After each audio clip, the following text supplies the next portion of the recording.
जय श्री राधे कृष्ण।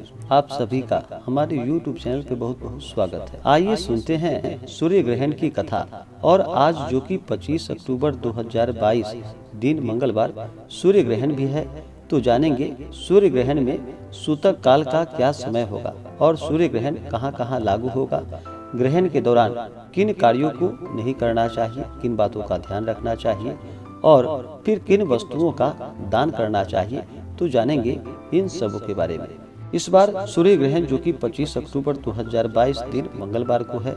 कार्तिक माह कृष्ण पक्ष की अमावस्या तिथि। हिंदू धर्म में अमावस्या तिथि का बड़ा ही विशेष महत्व माना गया है।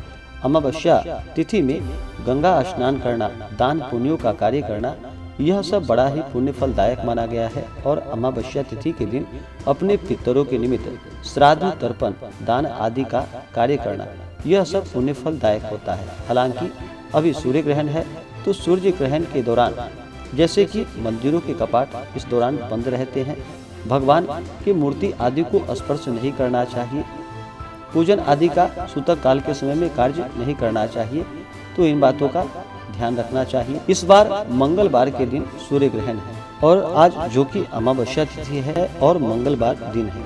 यदि अमावस्या के दिन मंगलवार पड़े तो उस दिन गंगा स्नान करने से जो कि करोड़ों सूर्य ग्रहण में स्नान करने के समान फलों की प्राप्ति होती है। पापवार तथा अमावस्या की युति दुर्भिक्ष तथा प्रजा के लिए भयकारक होती है। तो आज के दिन जहाँ तक हो सके गंगा नदी में स्नान करे और सूर्य ग्रहण के दौरान जप आदि का कार्य करे, तो यह पुण्य फलदायक होगा। और फिर ग्रहण समाप्त होने के बाद जो भी इष्ट देवता पूजन आदि का कार्य है वह सब कर सकते हैं। तो आइए सबसे पहले सुनेंगे सूर्य ग्रहण से जुड़ी हुई कथा, उसके बाद जानेंगे जो कि सूर्य ग्रहण कहाँ कहाँ लग रहा है और सूर्य ग्रहण का क्या समय होगा।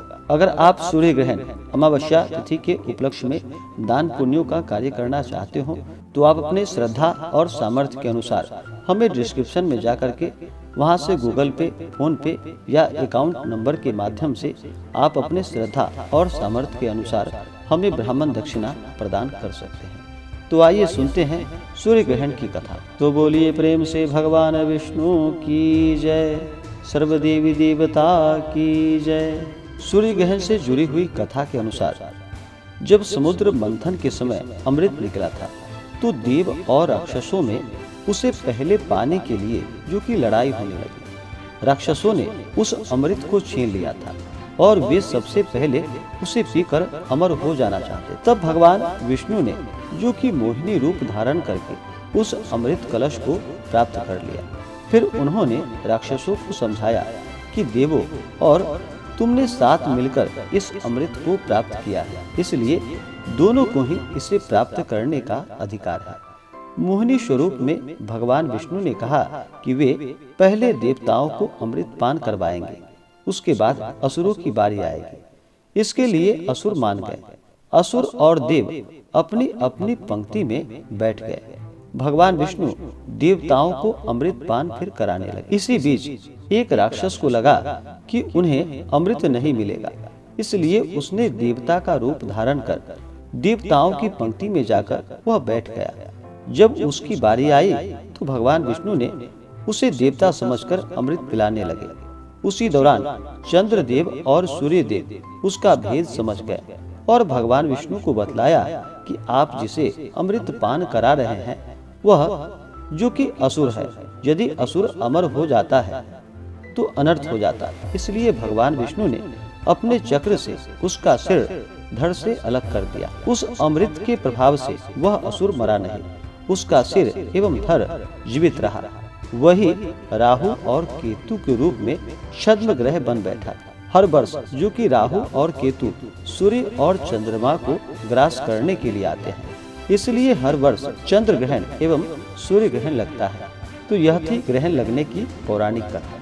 तो बोलिए प्रेम से भगवान विष्णु की जय, सर्वदेवी देवता की जय। तो आइए अब जानते हैं सूर्य ग्रहण के बारे में। सूर्य ग्रहण जब भी लगता है तो सूतक काल जो है करीब 12 घंटे पहले से ही आरंभ हो जाता है। इस दौरान सूतक काल में ना ही भोजन बनाया जाता है और ना ही ग्रहण किया जाता है।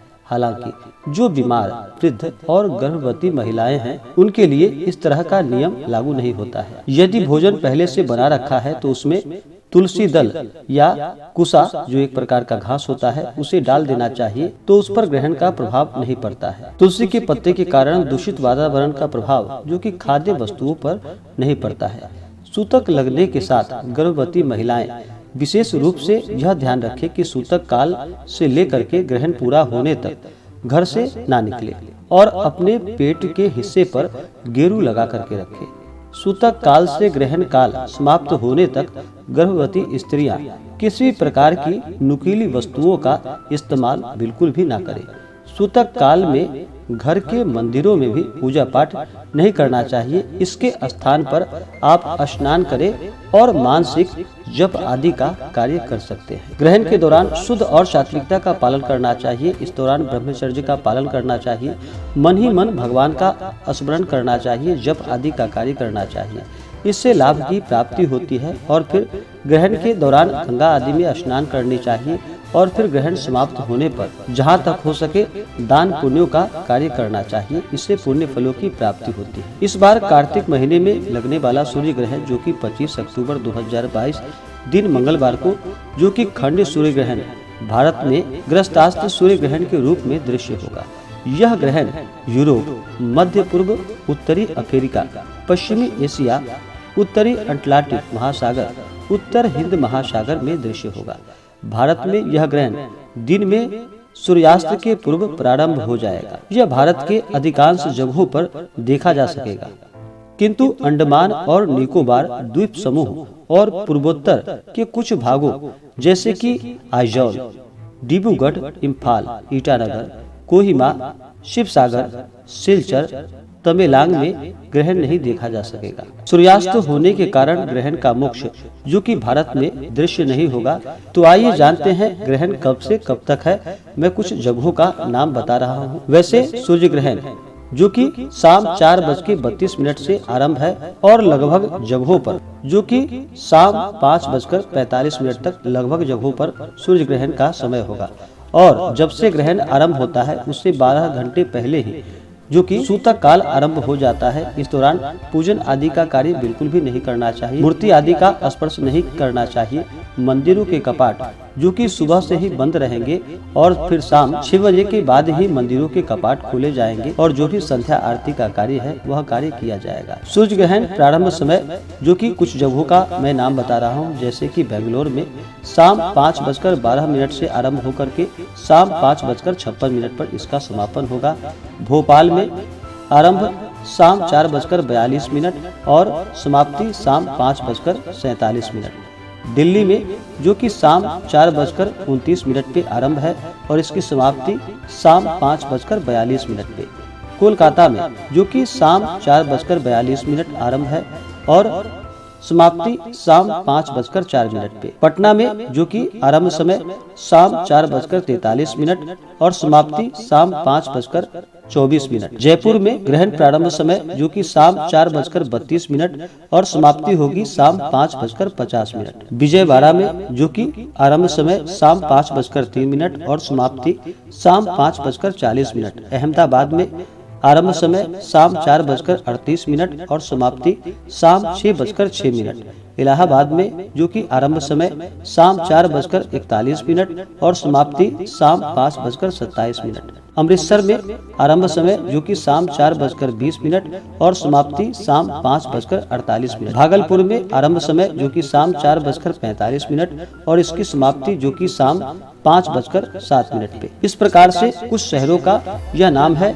इन जगहों पर जो कि ग्रहण इस समय में आरंभ होगा, उसके बाद ही ग्रहण समाप्त होने के बाद ही आप स्नान करके उसके बाद दान पुण्यों का कार्य करें और अपने इष्ट देवता का पूजन आरती का कार्य कर सकते हैं। अनिष्ट ग्रहण फल निवारणार्थ आप इन चीजों का दान कर सकते हैं, जैसे कि स्वर्ण निर्मित सर्प, कांसे के बर्तन में तिल, वस्त्र एवं दक्षिणा के साथ क्षेत्रीय ब्राह्मण को दान करना चाहिए, अथवा अपनी शक्ति अनुसार सोने या चांदी का ग्रह बिंब बनाकर ग्रहण जनित दुष्ट फल निवारण हेतु दान करना चाहिए। आप इस समय इन मंत्रों का उच्चारण कर सकते हैं। मंत्र तमोमय महाभीमा सोम सूर्य विमर्दन हेमनाग प्रदानेन मम शांति प्रदो भव। विधुन्तुद नमस्तुभ्यं सिंहाकानंद नाचयुयात् दाने नाने नागस्य रक्षमां वेद नाद्भयात्। विशेषतः ग्रहण जनित दुष्ट फल निवारण के लिए गौ, भूमि तथा स्वर्ण का दान दैवज्ञ के लिए करना चाहिए। जिस राशि के लिए अरिष्ट हो उनमें ग्रहण नहीं देखना चाहिए। सूर्य ग्रहण में गंगा, पुण्य प्रयाग, पुष्कर अथवा कुरुक्षेत्र में स्नान करना जो कि महापुण्य फलदायी होता है। तो आशा करता हूँ कि यह जानकारी आपको अच्छा लगा होगा। ऐसे ही ज्ञानवर्धक जानकारियाँ प्राप्त करने के लिए हमारे इस चैनल पे अगर आप नए हैं तो चैनल को लाल बटन दबा करके सब्सक्राइब करें, साथ में बेल आइकन घंटी को दबाएं ताकि मेरे वीडियो का नोटिफिकेशन आपको समय से मिलता रहे। वीडियो को लाइक करें, शेयर करें। सुखी रहें और स्वस्थ रहें। जय श्री राधे कृष्ण। धन्यवाद। इसी के साथ लेती हूँ इजाजत। नई और ताज़ी खबरों के लिए जुड़े रहें अखंड समाचार के साथ। हमारे चैनल को लाइक, सब्सक्राइब और हाँ, लास्ट में बेल आइकन दबाना मत भूलना। धन्यवाद।